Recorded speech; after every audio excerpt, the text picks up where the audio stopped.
Bismillahirrahmanirrahim. I'm Aisha Salim Sumro. My roll number is BP 1650020.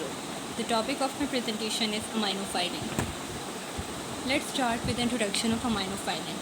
Aminophylline is a drug closely related to theophylline and it belongs to a class of methylxanthines.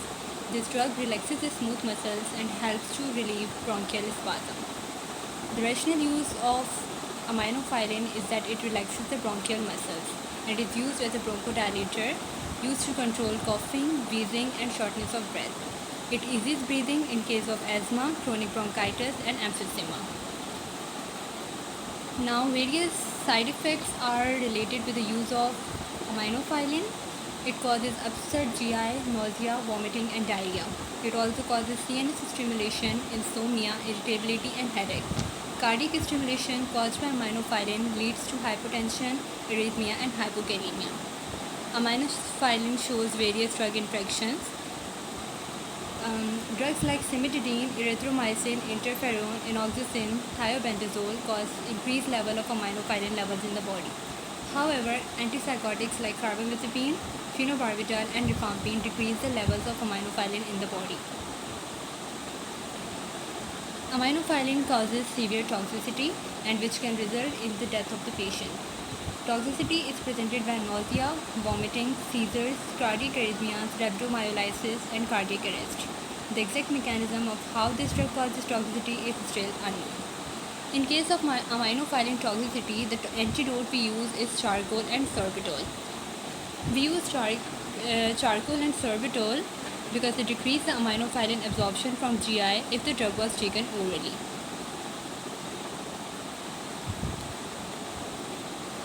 If you talk about the irrational use of aminophylline other than bronchodilator, aminophylline is also used in cardiogenic pulmonary edema and sleep apnea.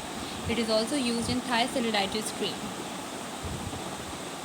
Here we have some available brands with respect to pharmacoeconomic point of view.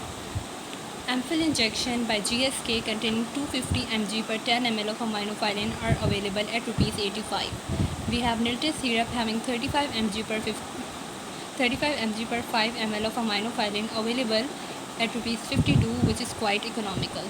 Aminophylline tablets of 100 mg are priced at Rs 236 per Morvar Pharma. In emergency situation, we only prefer aminophylline injection because they cause irritation at the site of injection when injected IV. Oral dosage forms are usually used for stable patients and syrups are for children.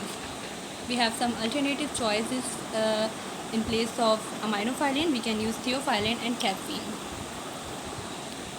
Here we have a case study related to aminophylline. Mr. B is a 67-year-old retired miner who presents to hospital as an emergency with acute shortness of breath and cough productive of green sputum. He has a history of COPD and myocardial infarction 10 years ago. He is a chain smoker. He smoked 35 cigarettes per day and has done so for the last 45 years. Spirometry has shown that his FEV1 is 58% of predicted. He weighs 45 kg. There are no drugs, allergies. Mr. B's regular medication is aspirin 75 mg daily, bisoprolol 10 mg daily, simvastatin 20 mg at night, salmeterol 25 microgram pressurized meter dose inhaler 2 puffs twice daily. On examination, the blood pressure was reported to be 130 by 75 mm of mercury. Pulse rate was 98 bpm, temperature 38.6 degrees Celsius, and respiratory rate was reported 28 breaths per minute. Investigations showed white blood cell count 20.8 into 10 exponent 9 liter, creatinine 140 millimole per liter. His baseline was 93 millimole per liter and 3 months ago. Hemoglobin is normal. Oxygen saturation 84% and 28% oxygen via venturi mask. Chest X-ray show no consolidation. Now here we have the soap notes. We have the chief complaint, that is shortness of breath and cough. His medical history is of COPD and myocardial infarction. He is a chain smoker and his current medications include aspirin 75 mg daily, bisoprolol 10 mg daily, simvastatin 20 mg at night, and salmeterol 25 microgram pressurized meter dose 2 puffs twice daily. There are no drug allergies reported.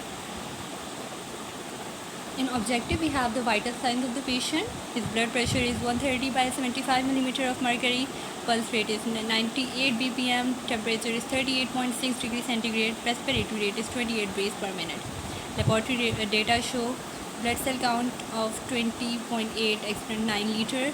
Creatinine 140 millimole per liter. Hemoglobin is normal and oxygen saturation is 84% and 28% oxygen. The X-ray shows no consolidation.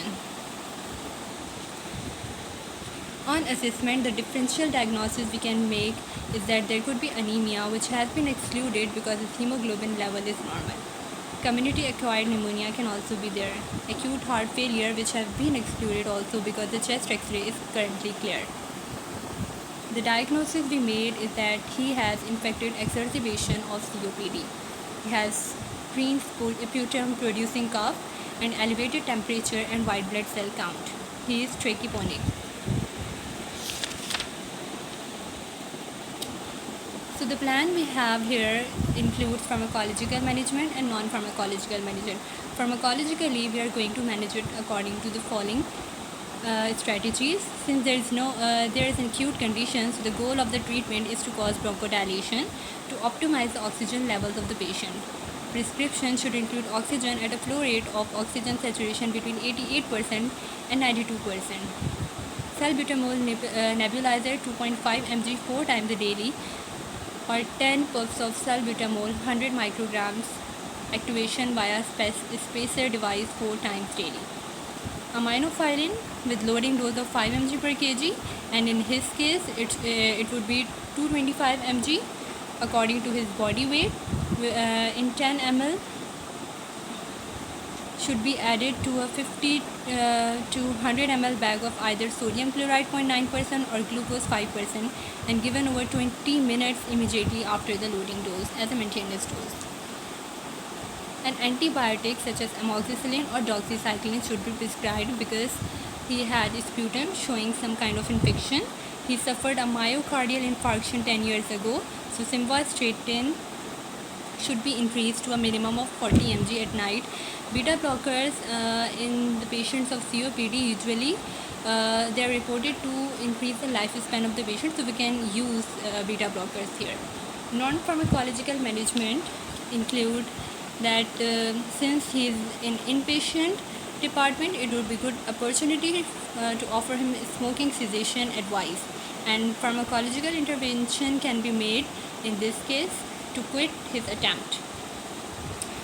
He should be advised to see a dietitian because he is underweight, and should be suggested to have a routine pneumococcal and annual flu vaccination. Here are the references. Thank you.